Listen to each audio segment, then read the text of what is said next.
Hey everyone, welcome to the Them Before Us podcast, where we talk about all things children's rights, and we often interview other folks either working in organizations doing pro-family, pro-life work, and a few times we've had the privilege of speaking with friends that are interested in advocating for children and their rights across the world. And so today we have a great conversation with Rosana Montes, who's from Spain. Rosana, and you said I could call you Rosie, right? Maybe in an English accent. So welcome. Thanks for being here. Well, thank you so much, Jen, for having me. It's my pleasure. Yeah, Rosie reached out to us via email, and you were sharing a little bit of your heart and your background and experience, and that you wanted to get involved in some way or have some resources to support people in Spain. But I'd love to just start out. Tell us a little bit about how you grew up, and then we'll kind of get into where you are now.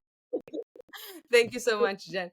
Well, I grew up in a cult. Well, I was born and grew up in a cult that was very isolated from society itself. That we kind of like lived in different homes and only had contact with people from the community. I can say that my childhood, I was pretty much neglected by my parents. There was a lot of abuse of all kinds, psychological, physical, etc. And well, that made me break with my faith in God and Christianity and everything. That was my childhood, adolescence, and then my parents kind of like they broke out from this cult when I was around 18. My parents got separated. Well, dad left home, and he said everything was going to be the same, and well, nothing was the same. He disappeared after 3 months. He stopped taking care of us. My mom, that was too much for her, and she went back to the cult, leaving me and a younger sister. I was 18, a younger sister that was 15, and an older brother that was 21, living on our own. That always left something inside of me that wanted to do things differently. So I traveled back to Spain because I was living in South America. I started working. I started studying to work in childcare. I nursery childcare, specifically from 0 to 3. So when I finished my studies, I worked in a school, and I worked with children from 2 to 3. And that was quite an experience as well for me, because what I lived within the school was like we were treating children like if they were cattle. I lost faith in the educational system. So I stopped working at that school.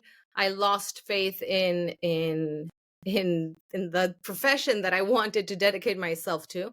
I still worked with children, but I started like a small project to teach English to children in a more organic way. But I would work like with small groups. I would even go to the like a private tutor. And I was in a relationship. We were going to get married. We were going to have kids, and we broke up after 10 years. And that was the worst point for me, because I got lost. I lost faith in the profession that I was dedicating myself to. I lost faith in marriage. So I just threw up myself to party, and I got lost in consuming alcohol and drugs. And that was pretty intense for me. Like, I was 5 years in another relationship, and as well, like, this world where nothing matters, only your own pleasure or your own gratification, and with no point in life. I was lucky enough to have a sister that helped me out of that. And I started to, well, I quit alcohol, quit drugs, everything. I actually like recovered something that I think it's so important in life, is to have a purpose. And my purpose has always been working with children. And well, I recovered my social education studies, which I'm finishing. I'm doing a baccalaureate, and I'm finishing between next year and the other.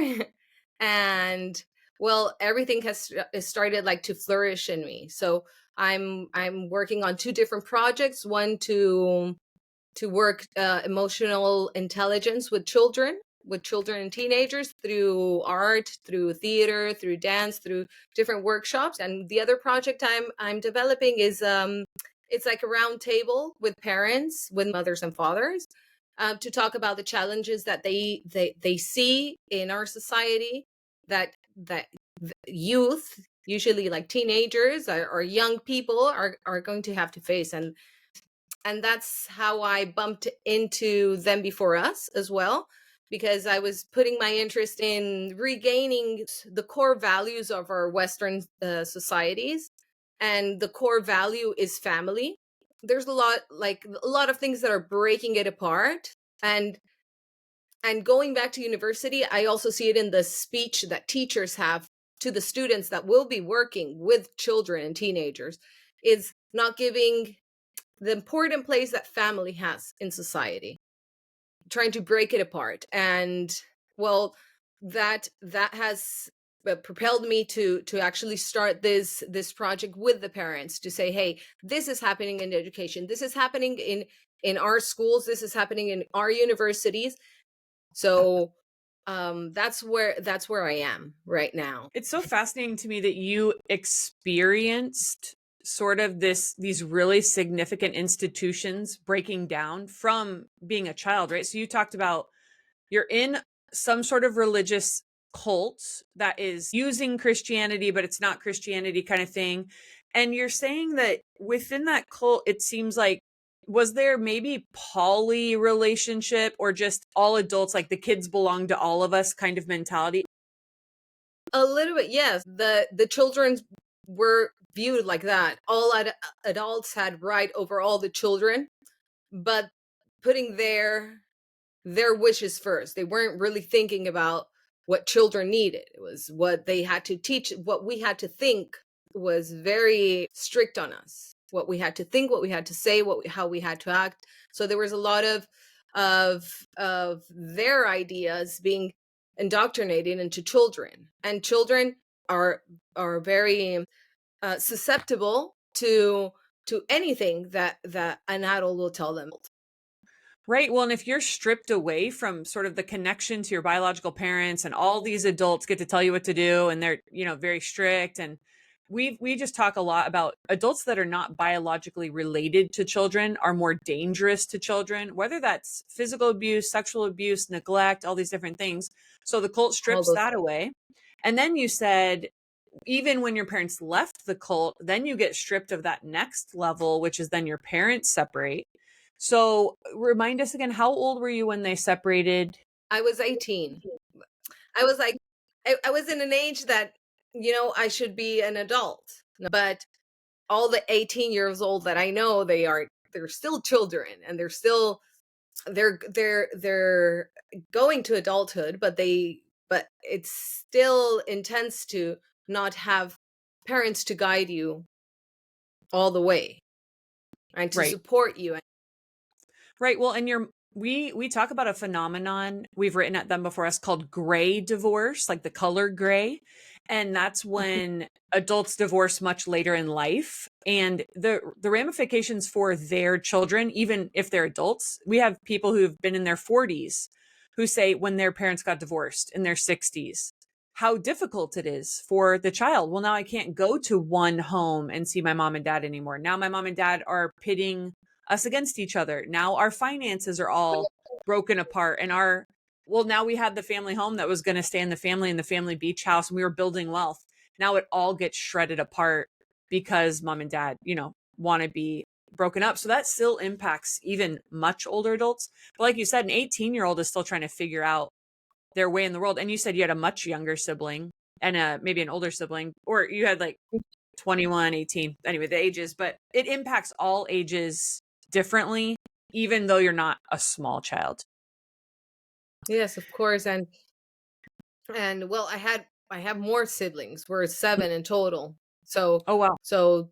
there were younger ones that went with my mother, and as well they went back to that environment. I had myself a unique situation. Like, I had homeschooling, but it wasn't exactly homeschooling, because I was in a home with a lot of adults. It wasn't my own parents that were homeschooling me with their values. It was values from a whole group, not that they were defending their values, but that came from a bigger enterprise.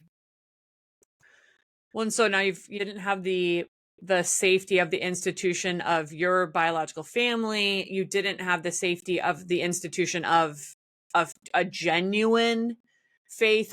some people might see Christianity that way, but like you and I talked about when we met, I think Christianity, I think by definition doesn't work if you try to force it on someone else. You actually cannot force a submission of the mind and the will.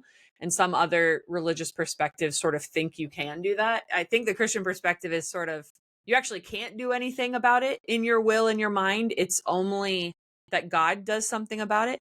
And so if someone's misrepresenting that and having kids in a room and you don't know, can't be with your parents and just you're the kids that belong to the community, it's kind of like, that's not a genuine Christian faith. But you don't have these big institutions, and now you're trying to move on and have romantic relationships and thinking about marriage and family, and then those things aren't working either. I mean, do you feel like it it feels kind of hard to have that steady foundation to stand on to try to go get married and I want to have my own family, because we don't have a lot that we can look at in the past and say, I want to do that. Have you found that to be true?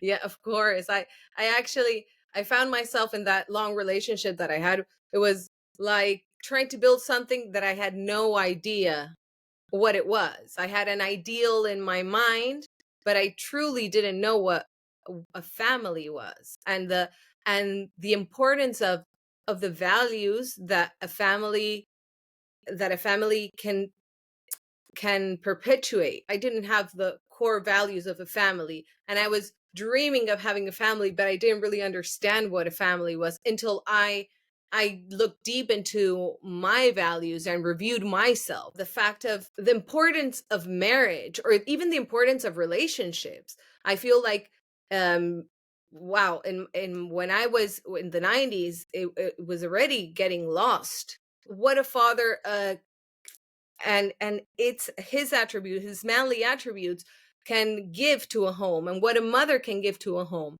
I think that nowadays, even talking in university about this, it's hard. Like I've had I'm 38, so I'm not the age of my classmates. They're all between 19, 20, 20 something.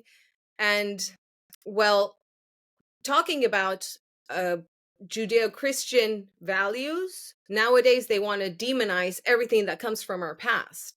Talking about the differences between men and women and how important each role is, and how men cannot be like women and women cannot be like men, and standing in our own skin, and knowing the importance of the mother figure. Like, a mother figure is nurturing. The mother figure cares for everyone in the home. The father is protecting and sustaining the family. Just saying this, it's like I'm a witch just for saying this. It's very difficult to bring out the core values of our civilization, of our Western society. But I believe that someone's got to speak up, because the children won't. The children will grow up. They will have their traumas. If they're lucky, they will get a depression, and they will get over it. If they're lucky, they will be able to get out of there.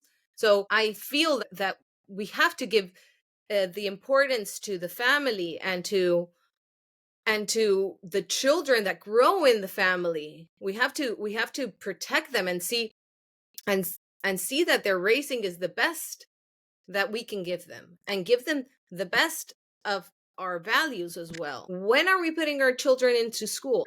When I worked in childcare, they would put babies with 3 months into childcare. 3 months, 6 months, a year. Even so, for them, it's crazy. It's crazy for those children to be sharing the space with other children that are not with their parents, with people that, of course, we do the best we can, but not all of them. When I was working in a school, we had to follow a strict schedule, and those children had to follow that strict schedule. We had to have breakfast, make the activity, take a picture, wash your hands, brush your teeth, and children all at the same rhythm, and at a pace that we could that is not the pace that children need. And well, yes, I think it's very concerning how we're putting our our priorities as adults before the children's right to have a decent raising. Rosie, it's so fascinating because as you're saying that, I sort of just connect these dots, picturing adults in a room with a bunch of kids that aren't biologically theirs, keeping them very strict, keep indoctrinating them with whatever the values happen to be that aren't the parents' values per se. And you think about when a child is getting dropped off at some kind of childcare at 3, 6 months, anything, like you said, between 0 and 3 years old, they don't know mom or dad is coming back at some of those younger ages, right? You see these videos of the kids sobbing, crying when the parent finally shows up again at the end of the day because the child doesn't actually know if you're coming back. But it's fascinating how similar that sounds to what you shared about your experience growing up in a cult, where the Yeah. kids belong to all of us, right? But you know that from a personal experience, and now you've seen it as an adult and just can recognize that this is not how children should be raised. That's not to demonize a single mom who has no other option.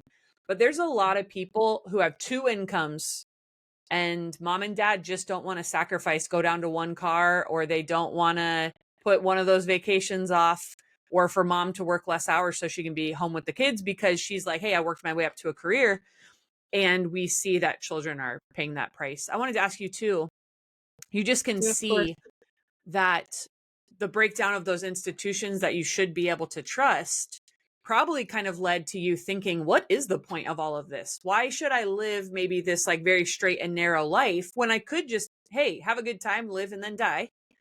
I'm so thankful though that, you know, you said your sister helped you and you regained sort of that feeling of purpose and kind of left the substance abuse and those things in the past. But I just want to say it seems very common and normal. Of course, all of us, I didn't turn to those things, but I turned to my own things. That's like, I need something to fill me up and make me feel better about the feelings that I have from my parents not being able to meet all my needs. So that's happening to all of us, you know? And like you're saying, it's just going in a cycle until we can help parents understand how important they are to their children. And so that can kind of lead into these projects. So when you, I also wanted to say, you know, these kids you're interacting with, your peers at college. You and I were talking a little bit about the divorce rates in Spain. We looked it up. It's 85.5%. So out of 100 Mhm. marriages, 85 of them, over 85, will end in divorce.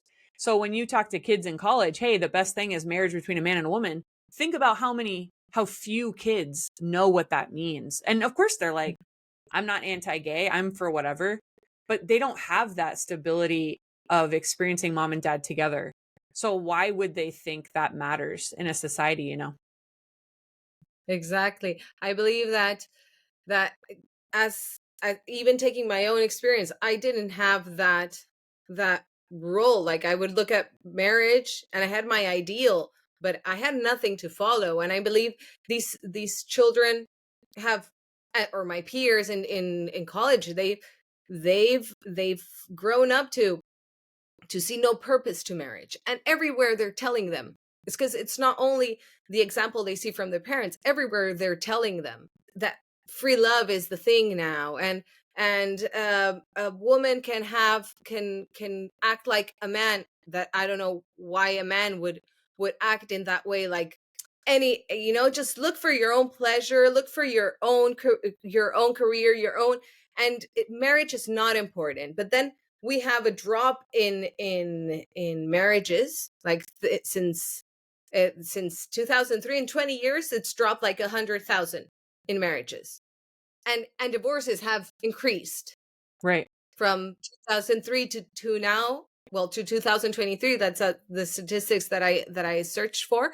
Mhm. They divorces have increased, 45,000 divorce. Now we have 80,000 divorce. So what you were saying, like an Yeah. 85% divorce from marriages.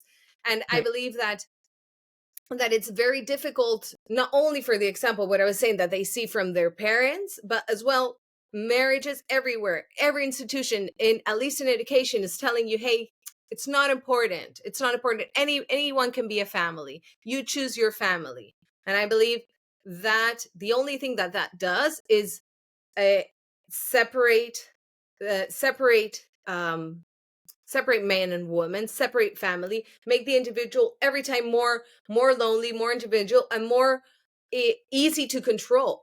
You take them away from that, and that is a person that can be easily manipulated, easily controlled, and dependent on other people that are not either blood related. They're not blood related, and they don't care in the same way. When we have a strong family, like when I say that our Western civilization, the core of it is the family, it's because that's how it started. It started with family. Then when men started recognizing the woman and the child that they had together, that's how when family started. And then that's that different families made a community, and communities grew up, and well, we have the civilization we have today. Well, not today, because family has been broken up into little pieces. Like, it's not important. Family, you can get divorced anytime. You can, if you don't like this, you say goodbye, and that's it. You can have a new family, and don't worry, the child, it's gonna have two homes now. And the effect, they don't really see the effect. But then we have a problem with mental health issues, like growing and drug abuse and so many things. But what I see is that we are not giving the value to what family really means. Yeah, that's so good. Well, one of the reasons we wanted Rosie to come on the podcast, and we know, I was just looking up a comparison of the size of Spain to the size of the United States. Have you ever been to the States, Rosie? No, I wish. Oh, you haven't? I Okay. will.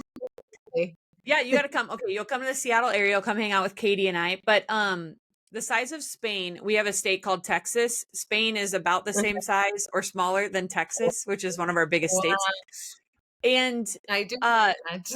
so we run the risk a little bit of me saying, like, hey, if you're in Spain, contact Rosie, and you guys could still be hundreds of miles away, but it's about the size. I mean, it takes me about 5 hours to drive out of my state one way, 3 hours to Wow. drive out of it another way. How long does it take you to get from one side of Spain to the other? Well, okay, so I'm in Catalonia, Tarragona. It's like very like the nearest community to France. If you go upward and downward, because then you can go if you go from east to west, that would be like 8 hours. So the larger point, though, is if you are listening to this and you're someone who follows them before us and you're passionate about, hey, you know what, I live in Spain, or I'm from Spain, or I know friends, have friends or family in Spain, we're trying to start thinking through how can we start building communities of folks who want to advocate for kids in the different countries. So that's just the point, is we want people in Spain to get connected. So to just finish up, Rosie, can you tell us a little bit more about, you mentioned, I think, 2 projects trying Yes. to equip and educate parents, the importance of family, but can you just talk a little bit more about the projects you're working on? There's one project that's directly directed to children and adolescents. Okay, so that is very simple. What I try to do is work on their emotional intelligence. What, just like a summary, what we work is to be able to work in a team, to achieve goals, to know themselves, in the different arts, because that boosts your